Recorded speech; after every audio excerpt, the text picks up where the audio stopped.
Değerli misafirlerimiz, konferansımız Profesör Doktor Arzu Çöltekin'in Eye Movements, Visual-Spatial Cognition and Display Complexity, Implications for Human-Computer Interaction başlıklı konuşmalarıyla devam edecektir.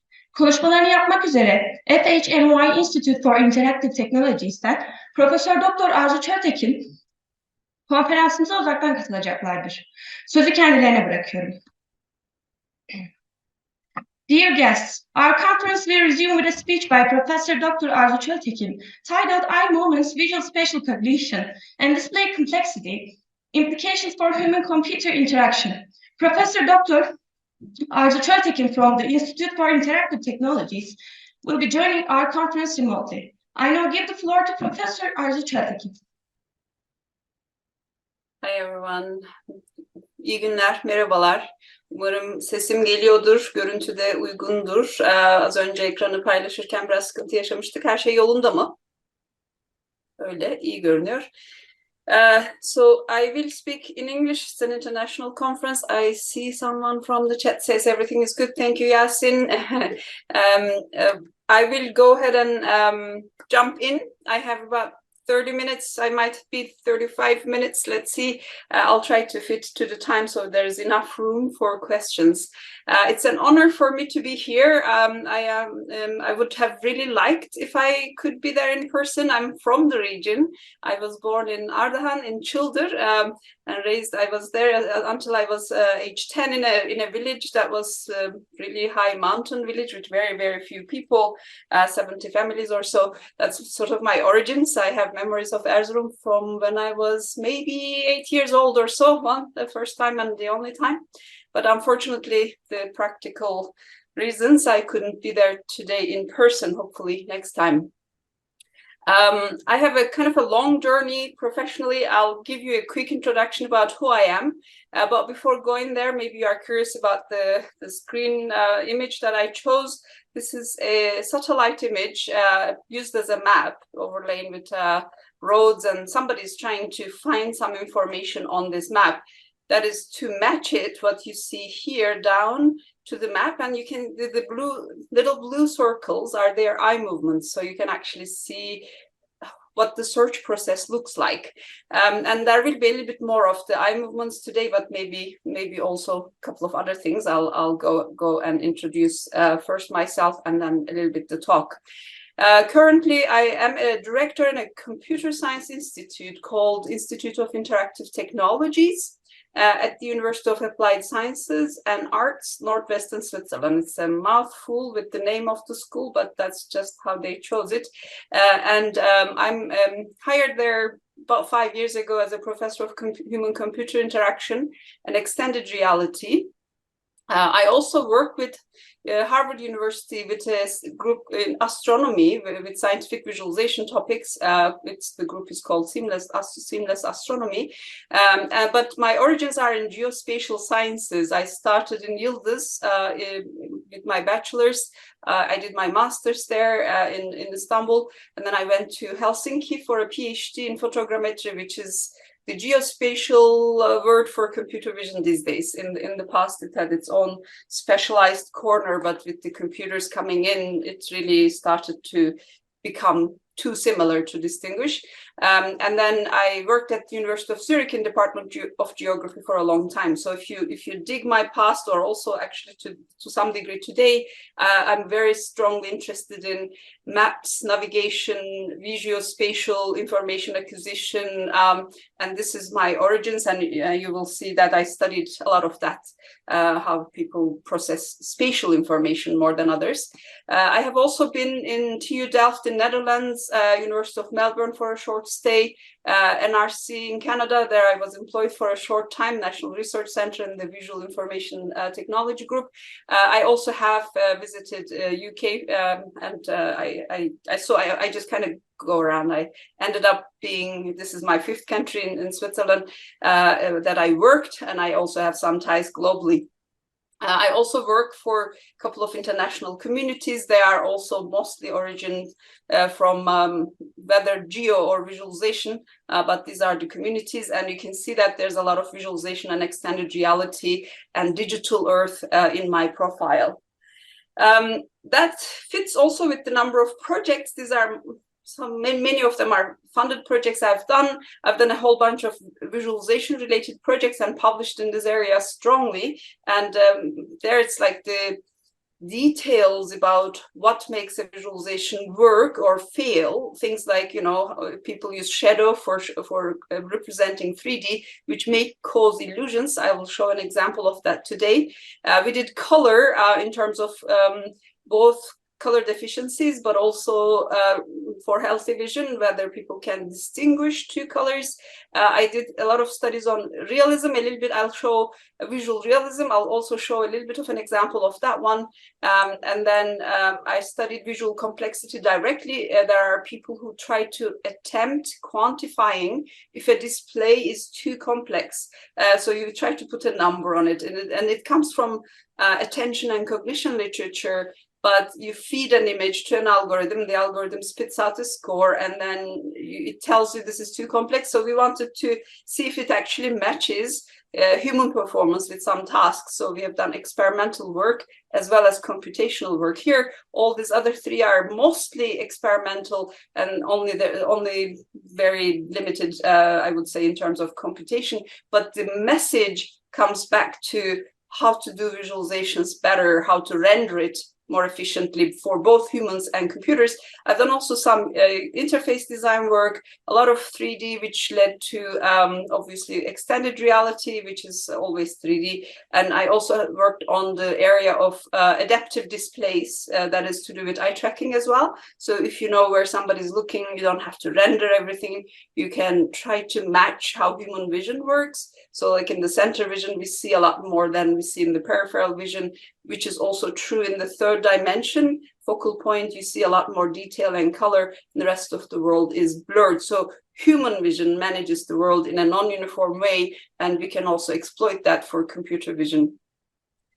Since I moved to NW a couple of years ago, I got more XR projects, which is to be expected, both because the professorship was about XR and also because this area is kind of taking off, as many of you might have noticed. So I do collaborative mixed reality for spatial decision making. This is still a little bit geospatial, the more architectural and urban planning, but still I would say linked to my roots. And here most of the time I studied maps, but not only. And then virtual reality as education labs. Here we did something with physics, but it also had some elements of spatial cognition. And I'll show you a little bit of this project today, mixed reality and serious games for prediction, prevention, and rehabilitation of age-related cognitive issues. So there we have this actually span off from an SNF project that I have done here, and I'll show you, I'll lead to that, and I'll show you just a tiny bit of what we did there. This one is about creating content for XR. So we use machine learning on CT scans to model insides of the object. So that's kind of, it goes to my roots in photogrammetry. So there's a lot of that. But we have been completing this computational challenge with a perceptual experiment, so you can also decide what is the right amount of detail and realism to render from also perceptual side.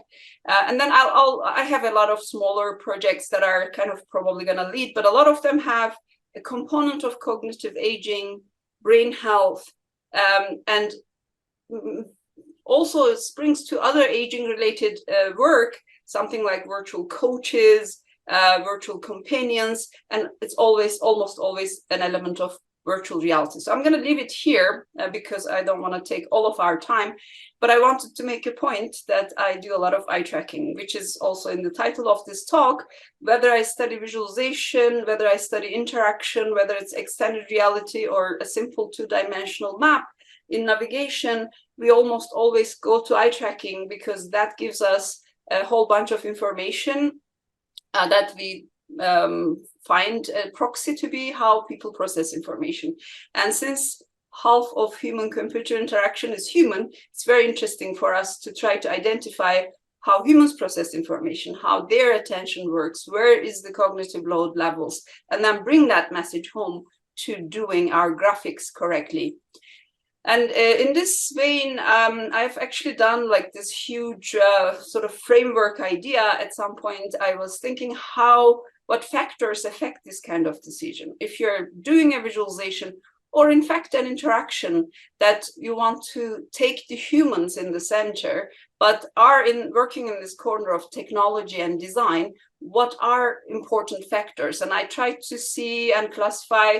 That helps me to design experiments, but it also helps me to frame the findings from experiments when we are writing, because every factor influences one another. So first, I thought there's maybe these three key dimensions. One is human factors and individual group differences. That's the human side of human-computer interaction. Of course, technology and design factors is where, as I mentioned already, we usually take the message. And then there's also, of course, a context in which you do your experiments, or for which you design. So if you're designing something for an ambulance driver, you might have very different considerations than if you're designing for someone who will be studying for their physics exam next semester. So for example, the time pressure is very different. The amount of investment or the amount of time available for them to learn might be very different. So that said, human factors, there's perceptual and cognitive aspects. These two are linked to one another, and they can actually influence one another. And things like visual abilities, ability for like how well can you see colors, or can you distinguish colors, or things that you can measure in terms of expertise, or in terms of spatial or cognitive abilities. There are standardized tests we use there, familiarity, culture, education, etc. And in technology, it's about choosing which kind of display. Is it stereo, is it mono, or elements of design, or the actual HCI problems in the interaction part, or the computational performance. These are the things that you can actually study. When it comes to context or task, from having read the literature, I figured there's actually two ways of thinking about it. One is that it is low level. Okay, sorry, the chat says something, but it wasn't. I just wanted to see if it's a warning for me, for example, if somebody doesn't hear me or something, but it's not. It's AI taking notes. All right, there's low level and high level. So low level would be at the cognitive operator level. So like things like, you know, if you have, let me see if I can progress. If you have to like search, visual search, very key task.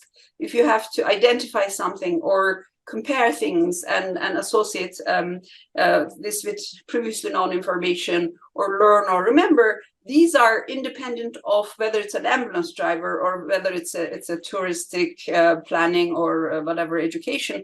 And the other ones, that they also do matter. Things like, are you trying to do wayfinding? Is it scene understanding? Is it for diagnostics? Is it for therapeutics? Is it for skills training, etc.? So this is kind of a large framework that I work with.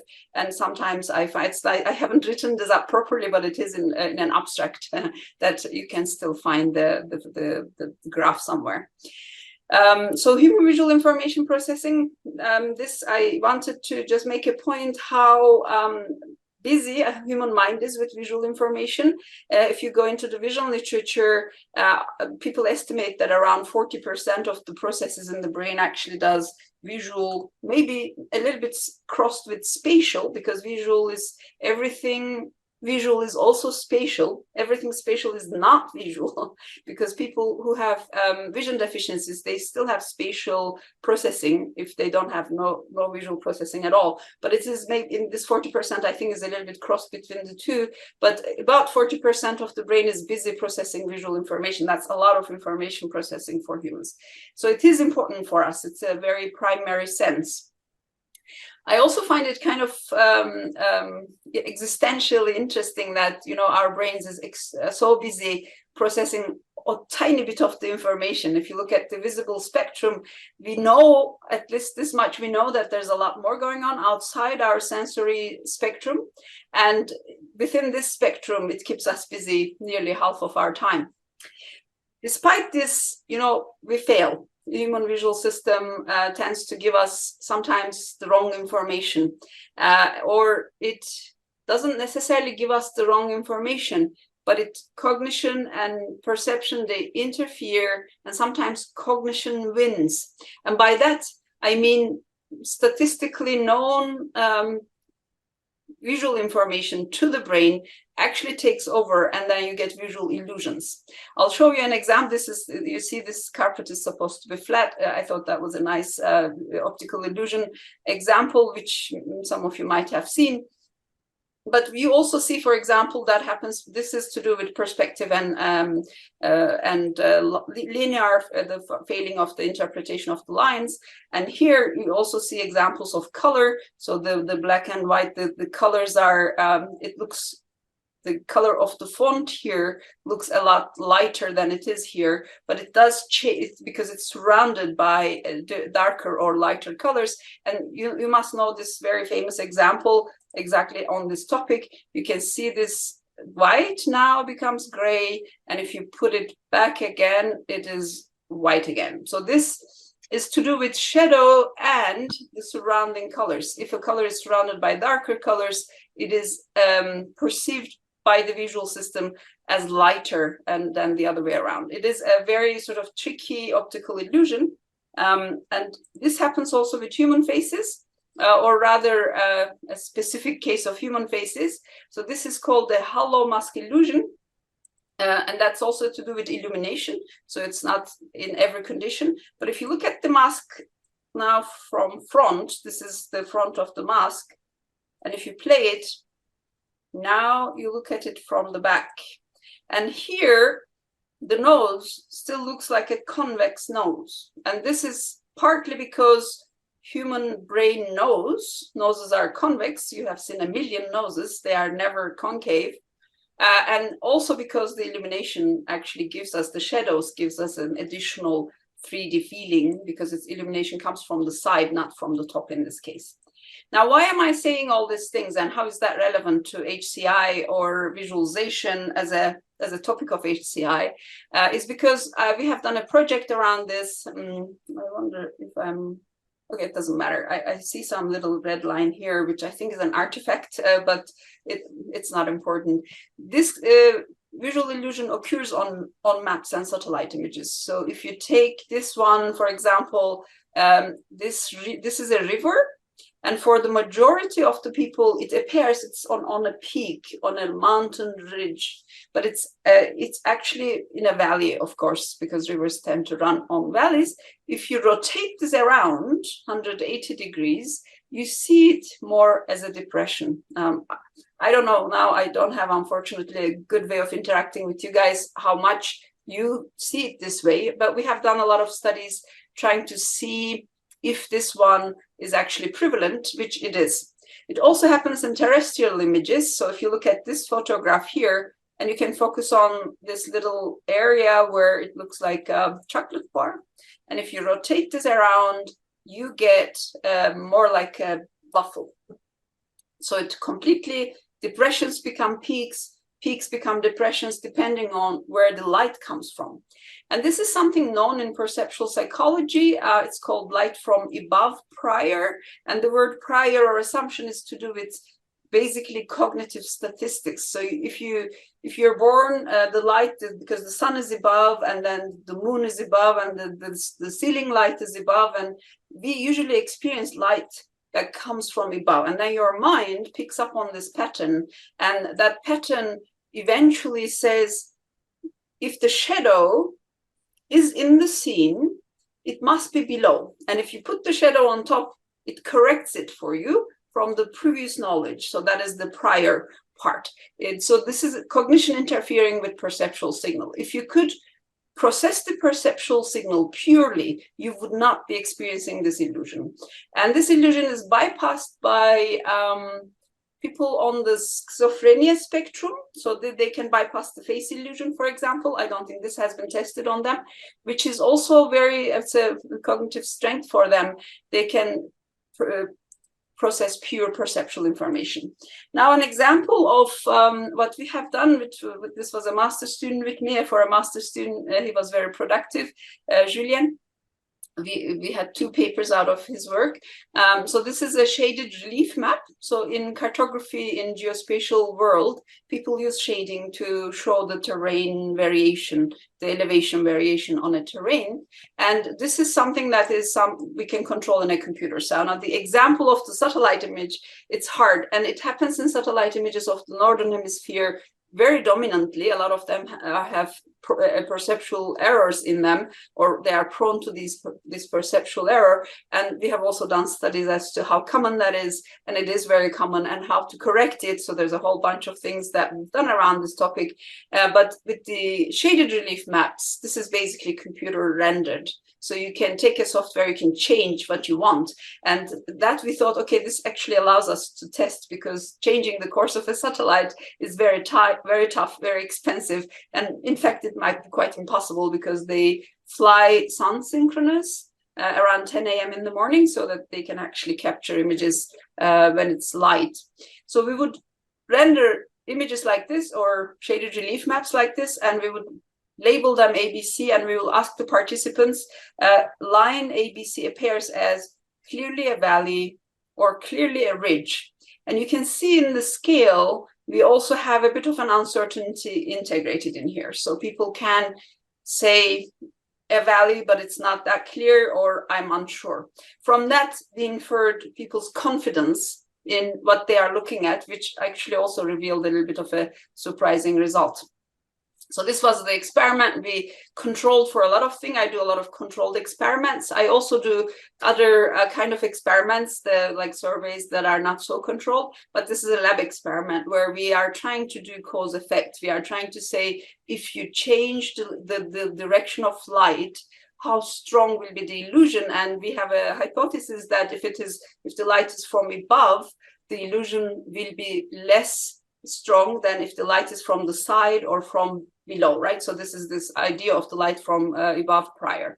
So we have been trying to control for the terrain orientation, and we have changed the illumination direction from 0 all the way 360 degrees in equal steps of 22.5. And this wasn't extremely literature informed why this is our steps. It was more pragmatic, because the experiment was very long. So we had to cut it off from a doable number.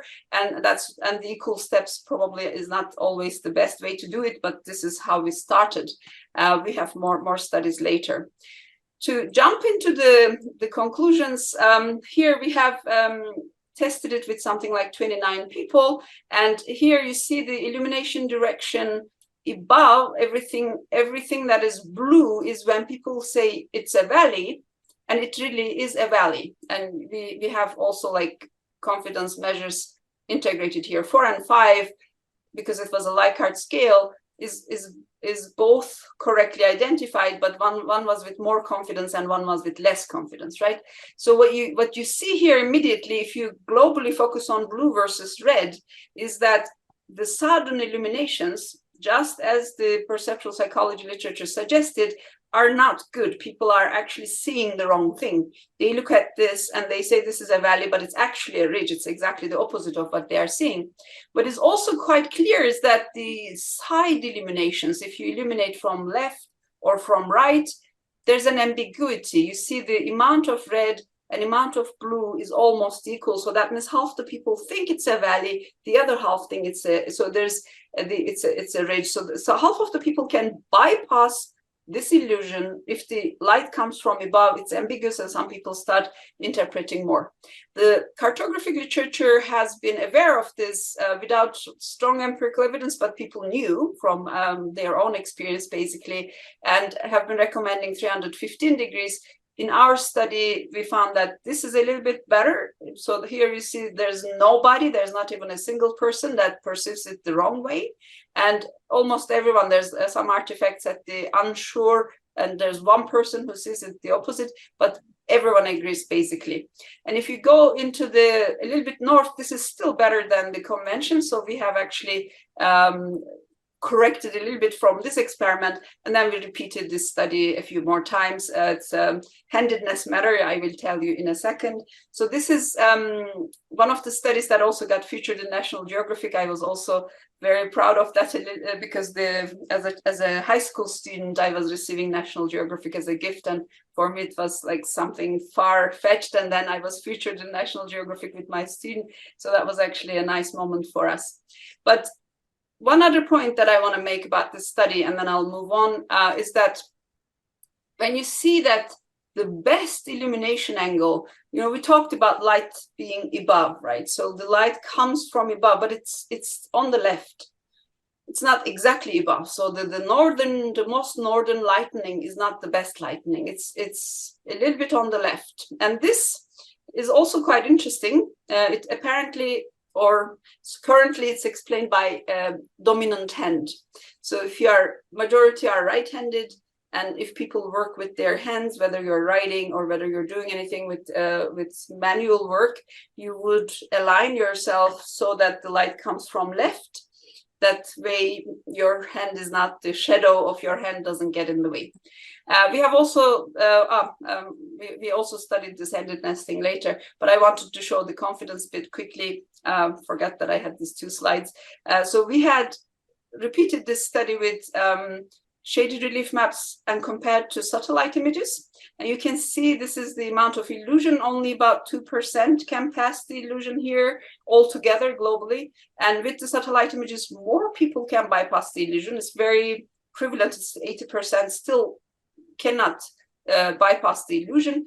But because there's snow, there's river, there's certain features of the terrain that you can recognize, you probably interpret, so more people can bypass the illusion here. And we did it black and white versus color to also see how much the color contributes. And to our surprise, actually black and white enables a little bit better recognition, which we thought might be to do with the contrast. Maybe the snow is dominant. But what is also interesting is that the confidence rating is exactly mirroring the accuracy results. So the lower the accuracy is, the higher the confidence. That means the illusion is strong. People see the valley and they are very sure that this is a valley. And this is quite interesting. I also give a talk sometimes around cognitive biases for gender, for race, for ethnicity, for this kind of human cognitive biases against other humans. And I use this example that the stronger your biases, the more sure you are that you are correct. And this is true. This, I think, I'm convinced that this is actually happening with humans. So the fewer mistakes you make, then you are less confident because you can see something is not right. And then here again, like this mirrors it perfectly.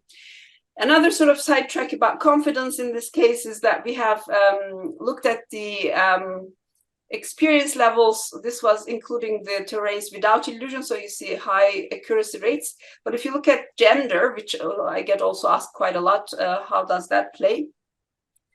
In terms of accuracy, experienced females are slightly better, but this was not statistically significant. Experienced males are also slightly better, but not really significantly. But when we looked at the confidence, at first it looked like men were more confident. So the difference between men and women in terms of accuracy is basically 0. It doesn't really come across.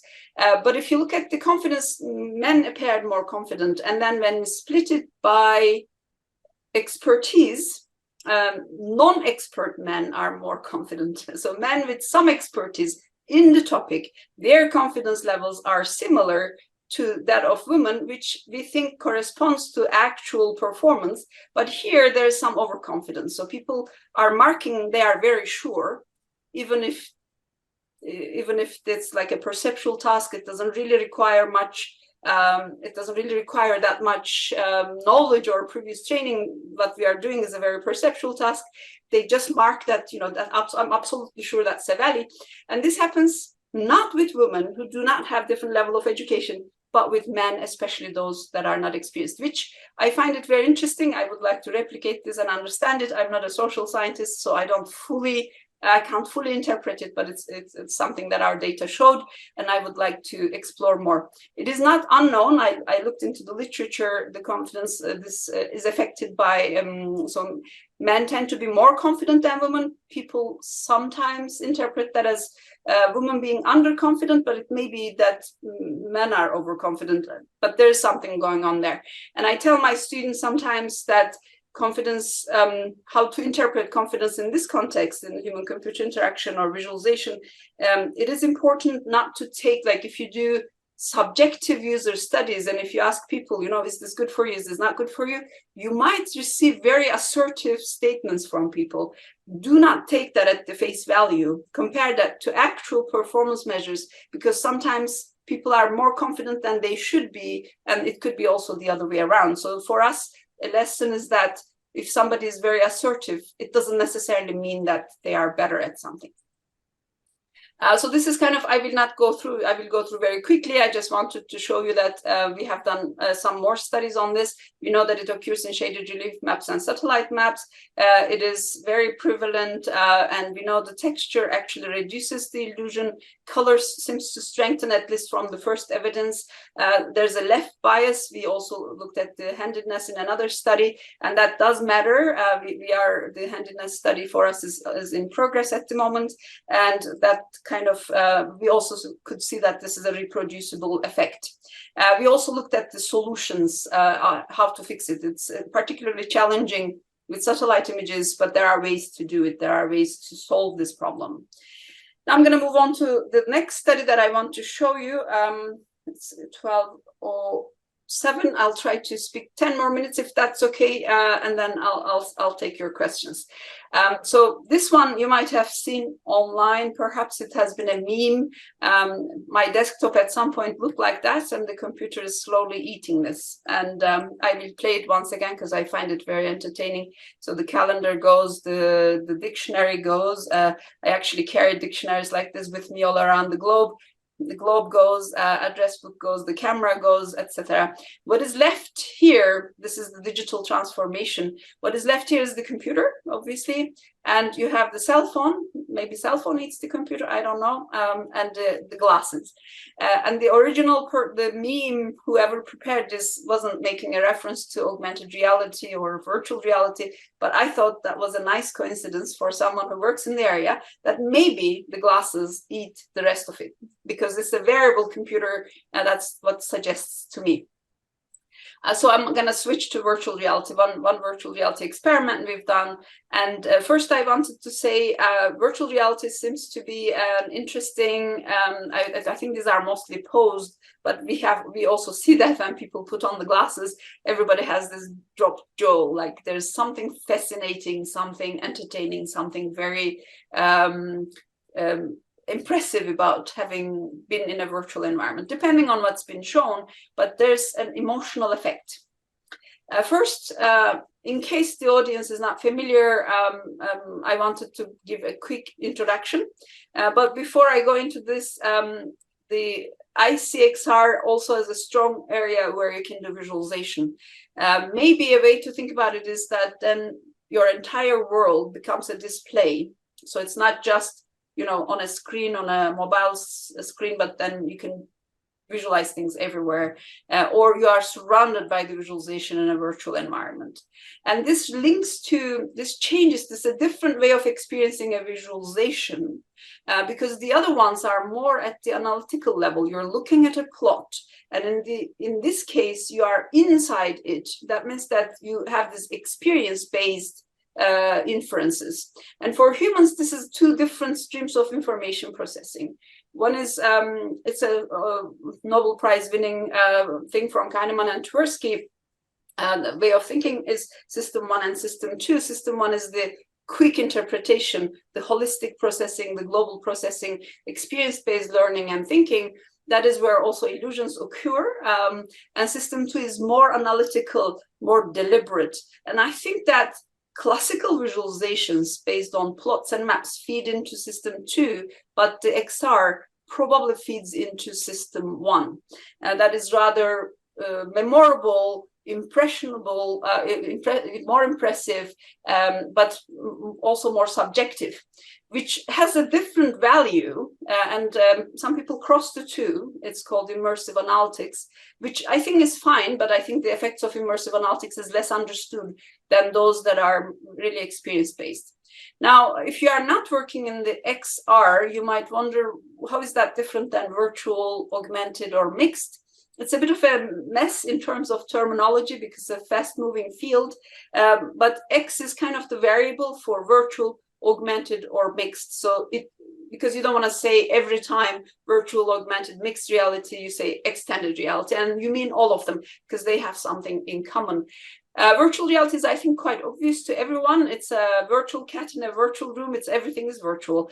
And augmented these days, although people do cross the augmented and mixed all the time, augmented these days usually is used for saying just some sort of information projected anywhere.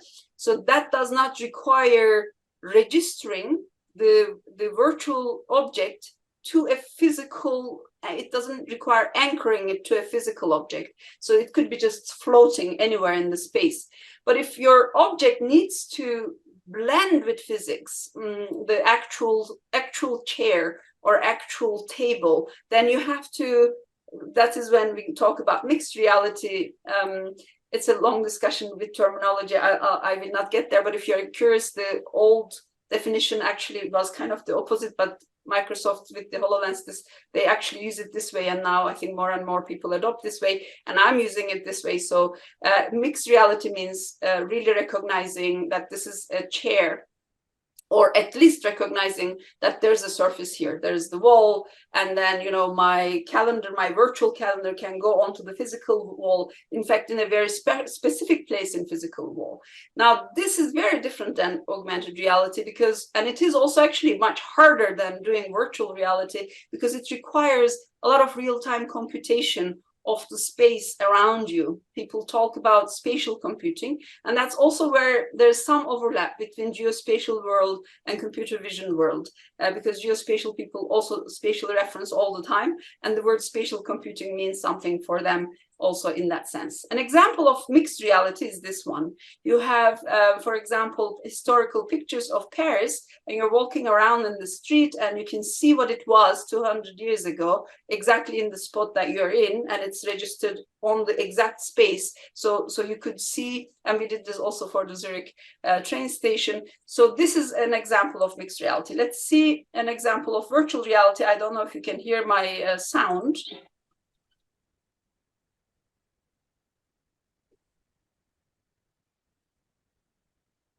I will not play the rest of the video. Could you hear her scream? Yes, maybe. Okay, so she's screaming. Okay, but that's like a virtual reality amusement park ride. And what I wanted to make, I usually make the point that, you know, like when she's sitting in this chair, she knows that it is a virtual, she's putting on the headset, she knows everything is a setup, right? She knows that it's not real rationally, but she can't help but feel extreme fear. She's screaming, screaming, screaming. And that is the message is that even though the experience is virtual, the emotion is real. And this has a lot of potential. Okay, I'll move to the next slide. Some of you might have also seen that. And this is actually in a Turkish farm. I think the first example was in a Russian farm. I'm not sure if it's a good thing. It's a bit dystopian, but somebody puts virtual reality glasses on the cows and show them green spaces during winter months. And what do you think is the consequence? Apparently, cows give more milk. And there, the point I make is that it's not only the psychology, but we physiologically respond to virtual reality experiences. This is an example with animals, and it's anecdotal from the farmers. And I mean, I'm pretty sure when they say, you know, you get 5 liters more milk every day, they are not making that up. But nonetheless, it's not a scientific study; it's a popular newspaper article. But it is also true for medical XR. So if you go to the world of medicine, people use virtual reality to reduce pain, to manage pain or to even like use it in the operating room to support anesthesia and things like this, because people respond to it physiologically. So you can actually affect psychology and physiology using virtual experiences. And these are quite strong, powerful means. If you do it right, you can benefit from it. If you do it wrong, there's a lot of dystopian consequences. For virtual reality, I'll very quickly say we are doing gaze visualization as a means of collaboration. We are doing annotated digital twins as a means of communication. We are doing some avatar work. This was the early stages where they look terrible, but we are looking into eye contact with avatars because we have eye movements. We have some immersive analytics projects. We have some architectural decision-making projects. So these are a whole bunch of different projects we are doing. I'll highlight quickly 2 augmented reality studies that we've done. This was a preliminary study with 16 people where we were showing people an astronomy visualization on a handheld tangible AR versus a 2-dimensional visualization. And here the same 3D information in 2D display. So here the comparison was augmented reality versus desktop, and the pilot shows that actually augmented reality for an analytical task loses. Desktop is better. People make more mistakes, and this is over and over demonstrated. So if you have to do interactive 3D, it is challenging for the memory because you have to remember from the mind what was behind when you turn. And we can see from the error count, we can see from the response time that actually it is not helping people in terms of performance.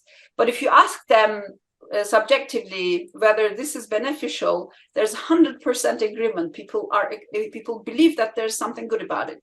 Now, this is exactly where I think that this is the system 2, system 1. These questions are perhaps wrong questions for AR. So it should be about recognizing the phenomenon, not about reading a detail, because if you try to read the detail off from a complex 3D visualization, you are better off with simpler solutions. And this one also showed us that if people are superior in mental rotation tasks, because there's a test we can apply and see if people are scoring well on that test, they also do better with augmented reality than the others. So some of the people who are maybe very keen on 3D are maybe good at it themselves, and then they think that it must be good for everyone else, but that's not necessarily true. Then related to this study, we did a little bit larger. This is a 52 people study, and there we have also we didn't see much difference for performance in this case. It was more qualitative, this study, less quantitative, because even though we have more people here, it was in a conference environment where the data was collected, but we have some numbers nonetheless, and there we have seen an effect of gender. The effect was not performance related. The effect was more subjective. So there's a task load index, that's subjective reporting of how hard or how easy the task was. For the augmented reality, it appears that women reported more or higher task load, and this is something for me corresponds a little bit to the confidence question, because it's a subjective identification, it's a metacognition. Am I doing well? How well am I doing? And there they are reporting more task load, more cognitive load, and this is quite interesting as well, which opens the door for whom are we doing it, not how we are doing it, not just how we design it, for whom are we doing this, and what kind of effect do we have on people. As an example, I should start with this one. The order is wrong. I show this in almost all of my talks. So if you have ever seen my talks, you might know what I'm about to say. But this is a map reading experiment from quite an early days of my, like more than 10 years ago. People are looking at a map interface, and they are supposed to identify something. There's a visual search task, and then go to the legend and tell us what the crime rates in Maine was. We've been showing them where Maine is, so it's not about finding Maine, but it's really about matching the information on the map with the legend. And this one, you can see these circles again are eye movements of someone. This is our best participant. The person looked at about 25 places, and on 11 seconds, we got the correct answer. If you look back at the lowest performer on that same task, same map, we have a dramatic difference, 521 seconds. We have more than 1,000 fixations, and we don't have the correct answer. I like to say to my students sometimes that this might be you, and this could be someone who is trying to work with what you have designed. So this is quite possible, because this is like, you know, you are a bit self-selected at the time you are designing things. You are already an expert. You test it on yourself and it looks good. It's not a good measure. And for those who are in the UX world, you might know that, you know, the motto of designer is not the user. This is basically the point I try to make with this one. So the individual differences, whether it is expertise, whether it is cognitive perceptual abilities, whether it is man or woman, or whether it's age, matters a lot. So I'm going to quickly show you an age example.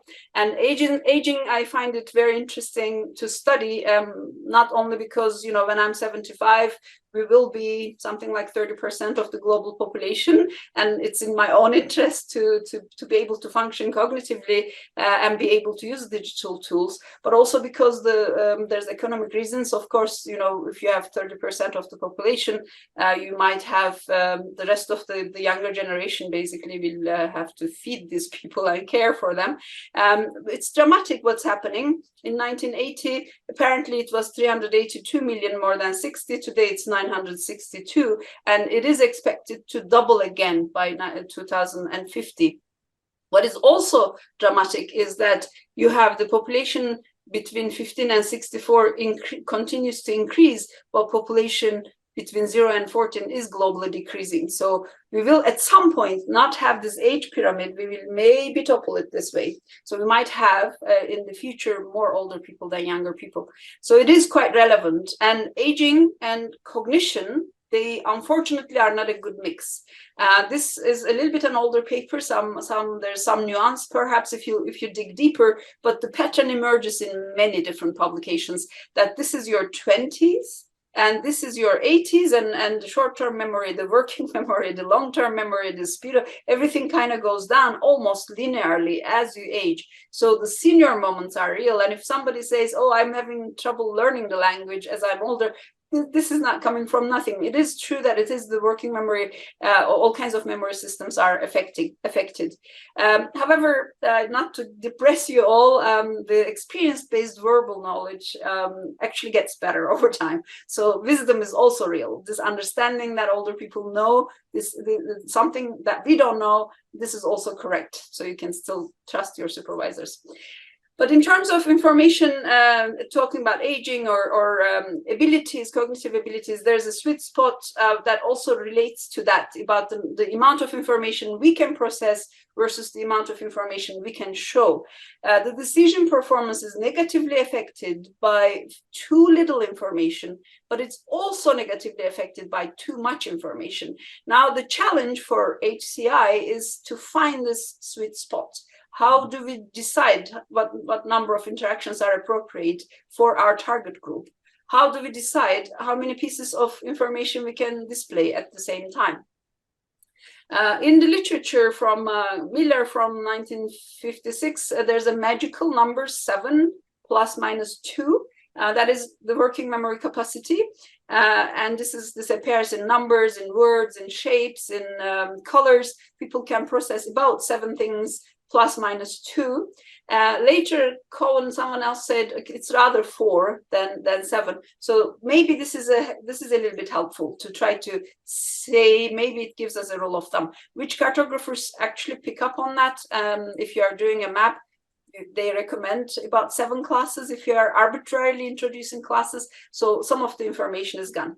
But if it is about virtual reality, how is that relevant at all? So normally, this is another quick study that I want to show you quickly. Normally, in a virtual environment, we want to replicate the experience, which also means that we strive for high realism. We will put the textures everywhere, if ideally not even this kind of low resolution textures. So this is a fictional city done in City Engine,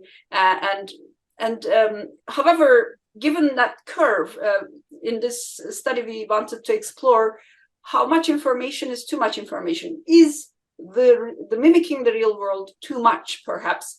And the idea is the navigational learning. So people are told that somebody's driving you from A to B, and you need to drive this by yourself later again. So try to remember what you can. So we were showing them three design options. And one was this very highly realistic one. And in one, we removed all the textures. So that's kind of more about like photographic visual information, and just as a baseline.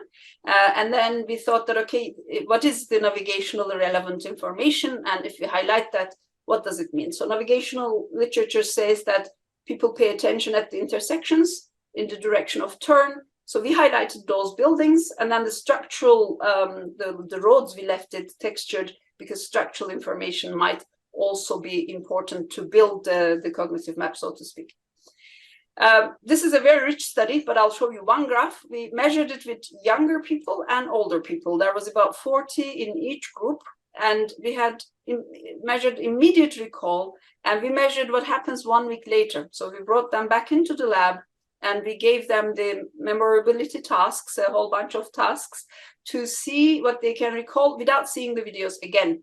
And I thought actually 1 week later, nobody will remember anything, but it's actually, they are doing better than I thought. It's a complex graphic, but you can see younger people on the left and older people on the right.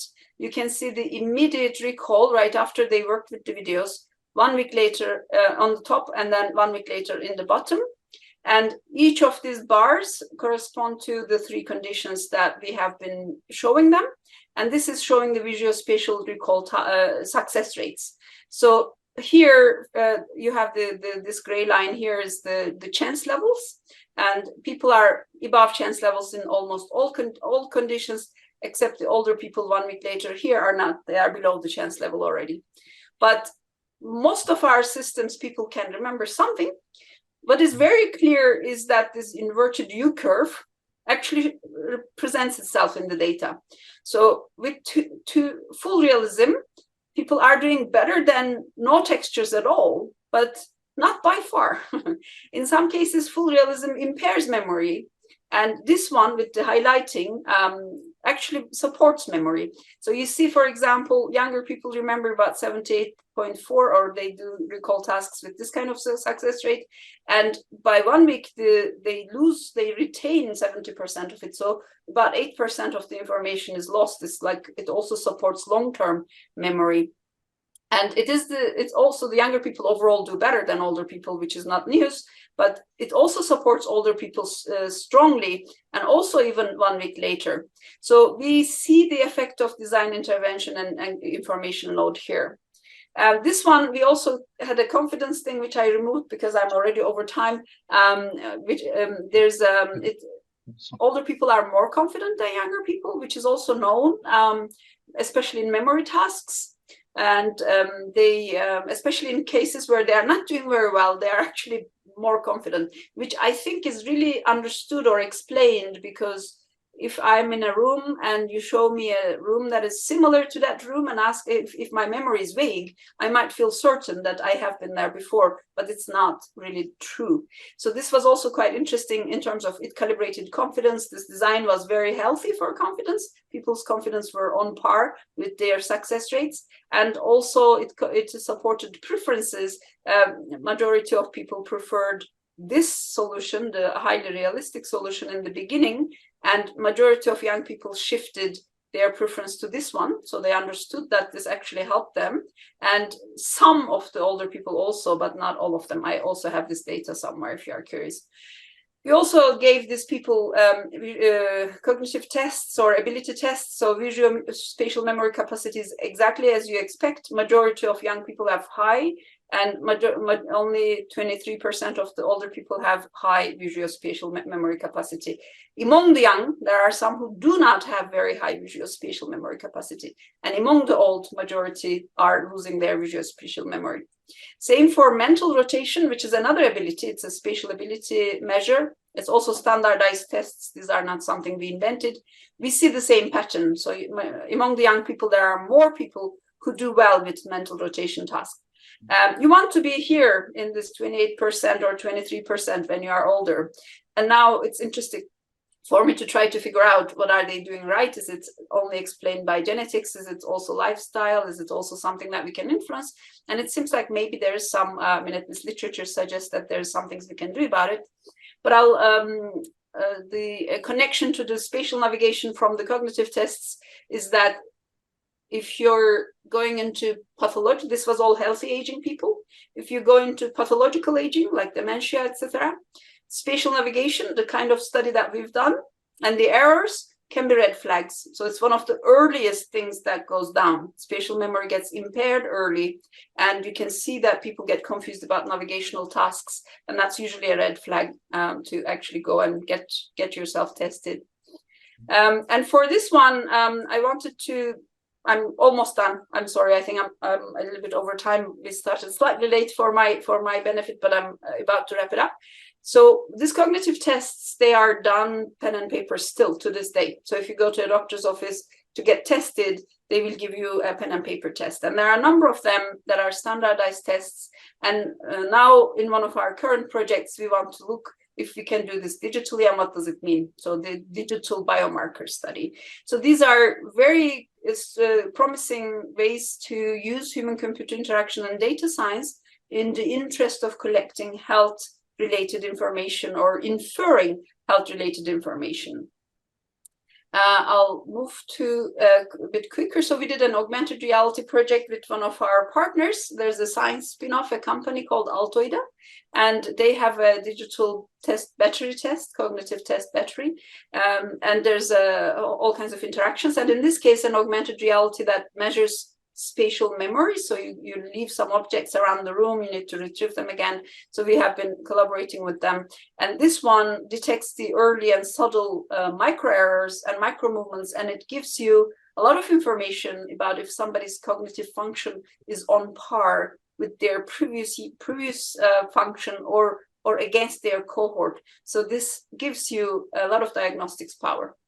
It got mentioned in Bill Gates' blog at some point, so it's kind of high profile. We also published a paper that is to do with picking up the conversion from mild cognitive impairment to dementia. So this is where our research is. I'm gonna stop here because we are, as I'm very cautious of time. So for visualization discussions, we have a blog. For interaction, I don't have one. So if you want to come join the conversation, you can. Thank you for my team, and I'm ready for your questions. Okay, Arzu Hocam, thank you very much. That was a great presentation. I mean, you have been doing very impressive work in your institution. We are a little bit over time, so let me first make a short announcement. Our sessions are going to start immediately right after the questions. We will take only one, maybe two questions, but at the same time, the breakout rooms will be available in a minute. So if you have a presentation, this is for formal presenters, if you want, I mean, you may move to your breakout rooms. We will continue with the questions and answer part. So as I said, the session coordinators, moderators, and also presenters move to their breakout rooms. Okay, so questions regarding Arzu Hoca's presentation. Any question from this physical salon? Are there any questions from here? I see no question, and so let's move to Zoom. Any question from online participants? Do you have any questions, comments regarding this impressive presentation? Maybe let's wait. If maybe somebody may have some questions, but let me ask my question. You mentioned about the mental rotation test, for example. I mean, also other satellite images. They're all presented on two-dimensional environment, actually on paper. I know, for example, mental rotation test, we put those figures into on a paper and in a two-dimensional thing. we have been also doing some mixed reality study regarding this mental rotation test, and we use Microsoft HoloLens, for example. And looks like, I mean, on this kind of mixed reality environment, people perform a little bit better compared to paper-based things. So what's your comment, I mean, regarding this one? So if I understood right, augmented reality performances were not good enough. I mean, but my related question is with this one. Maybe it's we don't get used to augmented reality environments. After a while, if we get used to, maybe we may perform better. What are your comments? Yeah, thank you. They are both very relevant. I think the familiarity or learning the technology, I agree. I think that there's a point where if you are given, I mean, the studies that I've been doing, if you're given a new interaction mode, obviously there's a learning curve. And I think that is something that we should account. We try to give them a training session, but still years of mouse use versus, one hand use or 3 minutes of doing this with your hands. It's, of course, people don't catch up very quickly. I think there is a factor there. And for the mental rotation, we also have done a virtual reality study. And if you show these cubes in the mental rotation task, you show people some cubes and they need to imagine how it would be if it's rotated. And indeed, people perform better on average if you show them already in stereo or in 3D. But I think by doing that, we are impairing a little bit what the test is measuring, because the test is measuring both the ability to visualize this in 3D and the rotate. So there's spatial visualization and rotation. And if you show these in 3D already, you remove the visualization component, but it still reveals something, or mental visualization, I mean, but it still reveals something interesting, because I think there was a gender difference for the MRT. On average, men do better with MRT. And just for compensating, a woman do better in object location memory tasks. So there's a whole conversation about gender regarding this. But if you take this virtual one, the gender difference gets narrower.